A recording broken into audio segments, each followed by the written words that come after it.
नमस्कार, स्वागत आहे तुमचं आपल्या यूट्यूब चॅनलमध्ये।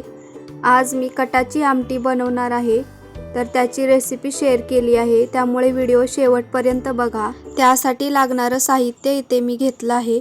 त्यासाठी आपल्याला लागणार आहे एक कांदा, खोबरं, लसूण, कढीपत्ता आणि कोथिंबीर।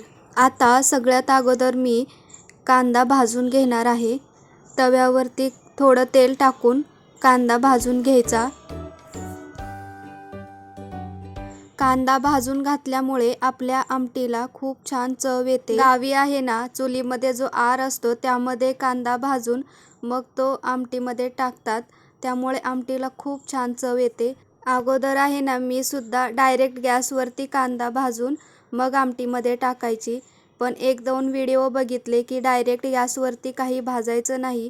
तेव्हापासून मी असा कांदा कापून घेते आणि तव्यामध्ये थोडं तेल टाकून भाजून घेते। हे वाटण करताना आपल्याला यामध्ये अजिबात पाणी घालायचं नाही, त्यामुळे सगळ्यात अगोदर खोबरं वाटून घ्यायचं आणि मग त्यानंतर आपण जो भाजून घेतलेला कांदा आहे तो यामध्ये टाकायचा। लसूण, कोथिंबीर आणि 2-3 कढीपत्त्याची पानं टाकून हे सर्व एकत्र वाटून घ्यायचं।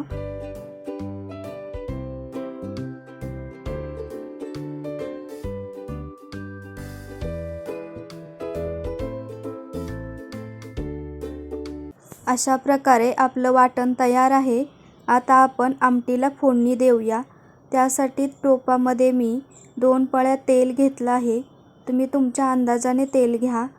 तेल घेतल्यानंतर इथे तुम्ही फोडणीमध्ये जिरासुद्धा टाकू शकता, पण मी जिरा पावडर टाकणार आहे, त्यामुळे मी फोडणीमध्ये कढीपत्ता घातला आहे।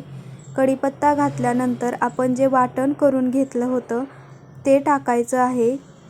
त्यानंतर आपण यामध्ये आपले मसाले घालूया। मी इथे 1 चमचा जिरा पावडर घातली आहे, 1 चमचा धना पावडर आणि त्यानंतर 1 चमचा घरगुती मसाला, अर्धा चमचा मिरची पावडर।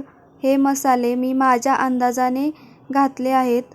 तुम्हाला तिखट कमी हवं असेल, जास्त पाहिजे असेल, त्यानुसार तुम्ही मसाले टाकू शकता। त्याच्यानंतर यामध्ये मी अर्धा चमचा हळद टाकली आहे। आता हे सर्व व्यवस्थित मिक्स करून मग यामध्ये मसाला शिजण्यासाठी थोडं पाणी घालायचं। इथे मी वाटण वाटलेलं मिक्सरचं भांडं होतं, त्यामध्येच थोडं पाणी घेतलं आहे। आता हे व्यवस्थित मिक्स करून यामध्ये चवीनुसार मीठ टाकायचं आणि याला तेल सुटेपर्यंत आपला मसाला व्यवस्थित भाजून घ्यायचा। बघू शकता अशा प्रकारे आपला मसाला भाजून घ्यायचा। याला तेलसुद्धा व्यवस्थित छान सुटलं आहे। आता आपण जे पुरण बनवण्यासाठी डाळ शिजवून घेतली होती त्यातील जे पाणी काढलं होतं ते यामध्ये टाकायचं। जेव्हा आपण डाळीमधलं पाणी काढतो तेव्हा यामध्ये 1-2 चमचे डाळसुद्धा वाटून टाकायची, त्यामुळे आपली आमटी छान दाटसर बनते। आता आपल्याला जेवढी आमटी हवी आहे ना तेवढं पाणी यामध्ये टाकायचं आणि मीडियम गॅसवरती आपली आमटी छान उकळी येईपर्यंत शिजू द्यायची।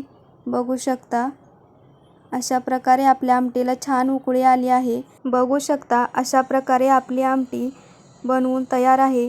तिला छान तरीसुद्धा आली आहे आणि अशा प्रकारे जर तुम्ही आमटी बनवली ना तर तुमची आमटी कधीच बिघडणार नाही। ती अगदी टेस्टी, चविष्ट अशी बनते। ही आमटी पुरणपोळी किंवा भाताबरोबर खायला खूप छान लागते, त्यामुळे तुम्ही सुद्धा नक्की बनवून बघा आणि व्हिडिओ आवडला असेल तर व्हिडिओला लाईक, शेअर आणि सबस्क्राईब करा।